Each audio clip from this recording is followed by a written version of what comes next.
Welcome to the Heal Your Hunger Show, where we get to the heart of why you overeat and how to stop. If you struggle with food and weight like I did, welcome home. Welcome, everybody, to the Heal Your Hunger Show. So happy to have you here. It is a great day to be alive. And this is part 3 in the short series regarding my experiences in Europe, our recent travels to Europe. I'm interviewed instead of the interviewer. I'm interviewed, and I am the interviewee.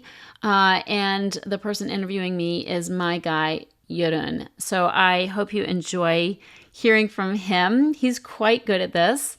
If you didn't hear the first 2, go ahead and check those out, those episodes. But yeah, just a few thoughts about my time in Europe. Nothing earth-shattering, but just a little bit fun. And our exchange is always great because I love this guy. Enjoy. Welcome back, dear viewers. As we are continuing with the third part of our post-processing of visiting Europe, and we had left episode 2 with the question for Tricia: what was the one single thing that you thought was most significantly different between Europe and the US? And so I guess it's time for you to broach the topic. Okay, first of all, you're doing really great. I'm really enjoying this. What a ham. Wow. You should start co-hosting my podcast with me. Okay, so one of the things that is very different, and we've talked about this, is that people are less uptight sexually, or at least in terms of their body modesty. I don't know if that's sexual. It's not really sexual, but I just mean in terms of their body. Like, for instance, we were in Sardinia. Jeroen was at a Frisbee tournament in Sardinia, which is an island in Italy, and it was gorgeous. And we're on the beach because he plays Ultimate Frisbee on the beach. And every time they're done with a game during this tournament, they would undress and go... They put on their bathing suits. They change out of their, Frisbee clothes, their special shirt and shorts, and they would change into their bathing suits and they would go into the water. And it was so sweet. It was a great tradition because it was really fun swimming afterwards. You're dirty, you're sandy, and you're hot. And then you go as a team, they would go into the water and swim. And they had this little ball that they would throw around, which is really, the whole thing was so sweet. And so, but the point is, in America, we wouldn't just peel off our clothes where we were butt naked so we can change into our bathing suits. Like, we'd be like, oh, I need a bathroom, and let me go to the bathroom and go modestly change into my bathing suit so nobody sees me naked. Whereas the team just, and it's a mixed team. It's men and women in their 50s, 40s and 50s. And they just, go over to their their backpack and grab their bathing suit and peel off their clothes. Not in an exhibitionist way, but they just didn't care. They didn't care if people saw them. They didn't sit, some were trying to, turn away from the group or whatever and put their clothes on, but you're still seeing their butt cheeks. And I just thought how refreshing that is, that they aren't so overly modest, and they don't really care, and they don't make a big deal about, males seeing their boobs or the females seeing their, penis or anything. So I just thought that's so free and liberating. And so was that hard? I mean, is it always that way? And was it hard for you when you came to the US that we were so uptight? Or did you not notice? Oh, I noticed. You did? Oh, I noticed.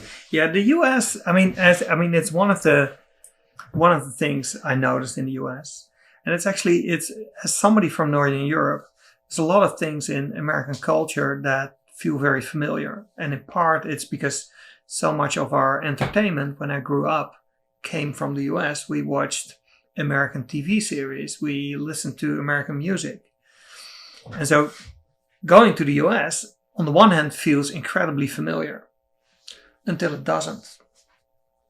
And so one of the things that are notably different is indeed exactly that. There is a puritanical twitch in American culture where, for instance, if you think of TV, right? It's okay to, between 7 and 8 p.m. to have a TV series where lots of people die because they're getting shot. That's okay. But as soon as there's a nipple inside, it has to be, after midnight on an X-rated channel. Right. And that is really odd, because the nudity that Tricia was talking about is also much more common on TV, for instance. Mm. So to see a TV series, it doesn't have to be about it, but that there is, a woman whose breasts are in view, or a man whose butt is in view. It's just more common and less of a big deal. Mm-hmm. And so, it's interesting to see that it's different, and I'm sure there's lots of people with theories on why it's different. But it's that was true. And I guess, as we learned, it is still true that that nudity is just not as significant as it can be here. And so, for instance, bathing topless, I don't know if you noticed that, but in Marseille, the beach in Marseille, a very significant part of the women were bathing without a bikini top. They were just showing off their breasts. And I'm sure some of the men were looking. I mean, I was, because some of the breasts were really nice. But nobody's staring, and nobody's making a big deal. And so, that works out pretty well. I remember in Germany many years ago, it was I think I went to some park.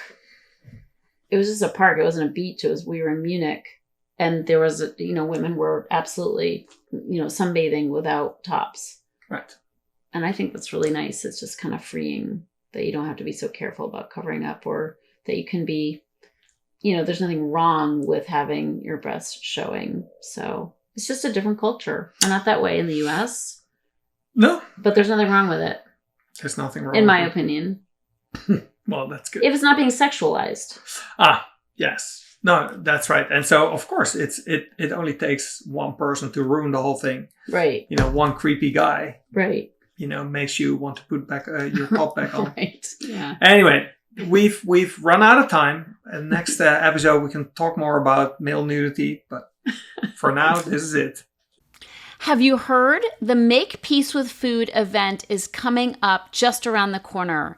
Make Peace with Food is a 3-day online retreat where we will deep dive into the underlying causes of why you feel compelled to eat foods that you know aren't good for you. This is a beautiful, incredible, intimate experience with other people around the globe who struggle with food and weight, who are ready to get off the diet track and onto a real path of healing. So join me for the upcoming Make Peace with Food event. The tickets are crazy inexpensive right now. We have an early bird price going on. So join me by going to makepeacewithfood.live. Makepeacewithfood.live. Grab your ticket and let's do this. If you enjoyed this podcast and want to get free support, insider health info, exclusive invites to events, and more, visit healyourhunger.com.